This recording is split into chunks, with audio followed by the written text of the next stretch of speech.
After the winners of the Women's African Cup of Nations have been confirmed, it's time for the trophy presentation. We'll have a look at that as well. Their training programs very intense coming into this sort of competition, especially Wafcon. I think they continue to just keep raising the bar really high.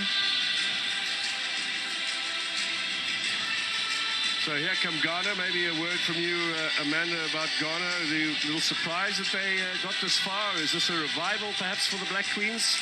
A revival, certainly, indeed. And I think the coach also just being appointed in January, coming in to take over a very young team, trying to find the balance with the young exuberance, but also the experience of the likes of Portia, the team captain.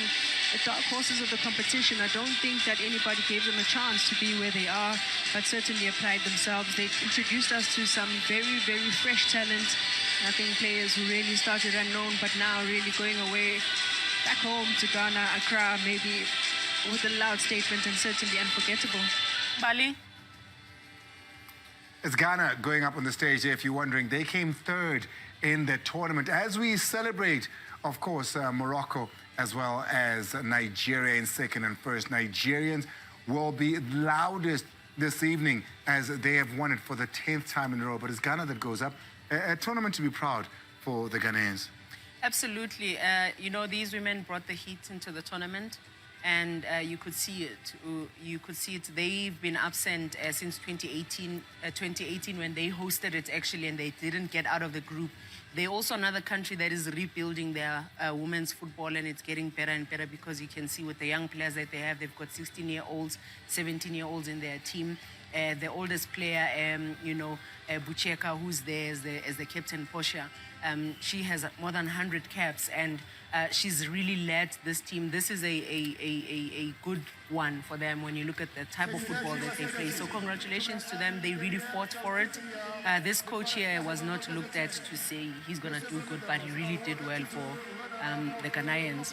I think a lot of teams can actually learn from this, Shotty, where we're speaking about restructuring, your teams. So maybe now going back home for all the national teams that participated in this edition, they can look into whether we need to start afresh, whether we need to add and just reshuffle, but also just start looking to the near future. Because, with the next edition, they're trying to qualify for the World Cup. So the question is, what changes will we see when we come next year, 2 years from now?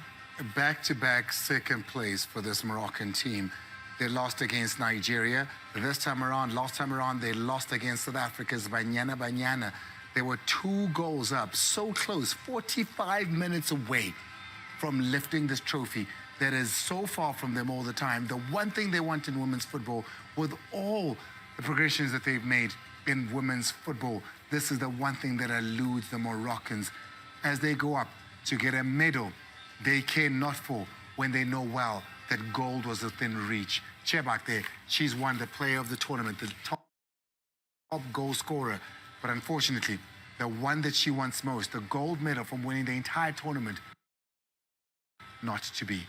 Not to be, really, and I hope that they continue investing in women's football in Morocco because they care not for when they know well that gold was within reach. Chebak there, she's won the player of the tournament, the top goal scorer. But unfortunately, the one that she wants most, the gold medal from winning the entire tournament, not to be. Not to be, really, and I hope that they continue investing in women. Important for this team to look at themselves and say, where did we do better, where did we go wrong, and how can we become even better? Because they brought a world champion coach to say maybe he can help them, but there's so much that you need to look at and say some of it is the trajectory corner is, lack of a better word, but it's too quick also, because in the past 5 years they've done so much, they've achieved so much. So if they would have won the Wafcon, it would have simply said to the other countries, so it's also a true reflection to still show Guti there's still a big gap between Nigeria and the rest of the countries. Before we get into the winning country here, Nigeria, very quickly, the post-analysis of this match, what is Morocco going to see about themselves? the consistency in them conceding goals easily, the lack of concentration, maybe also fatigue kicking in, you know, like I mentioned, how they ran through the tournament. So also important for the coach is to see how do I plan on, in a tournament like this, of this nature as well, how do I rest my players? How do I prepare them and also focus? But also, I just want to mention, Andile, champions are not built overnight.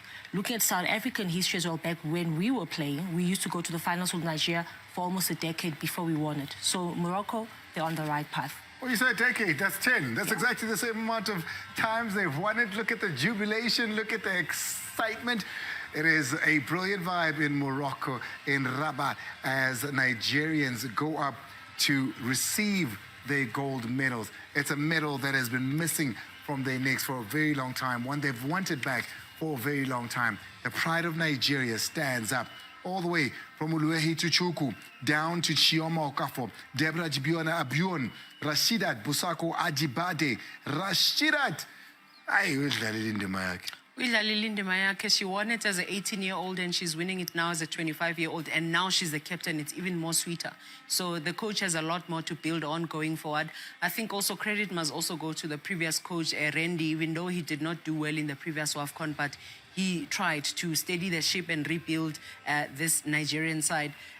Also, my into bengifuna ukuthi champion we bona ngokuthi win a cup elikhulu kanje outside of their own country and outside of their own hosting. I would love to see how Morocco would perform and play if they were not hosting in Morocco. Firstly, they must play the qualifiers, then they must play outside of Morocco. Let's see mentality yabuguti yobanjan, because some of it has come a bit easy for them. They don't have to play qualifiers. They are playing at home. They are the only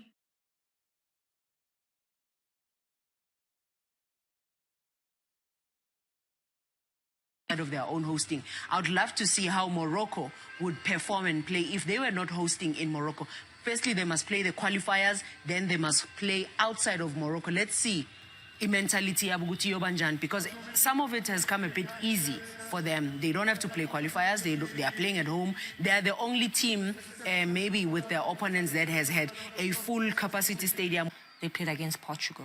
Well, there she is. She's led from the front. Ajibade, who plays a football out at Atletico Madrid in Spain, will be collecting the trophy. You can see there, the excitement is building up. The trophy will be listed. And for that, we need to take you back to Rabat. We need to take you to the excitement of the place. The two presidents walking the trophy hand in hand to Nigeria. To hand it over to the Nigerian captain. There she is. Rashidat Ajibade. Nigeria celebrating as African champions here in Morocco. They are winners of the Wafcon 2024. 10 times now they've taken this trophy, back at the top of the pile in women's football in Africa. And what a way to do it on a glorious Saturday night here.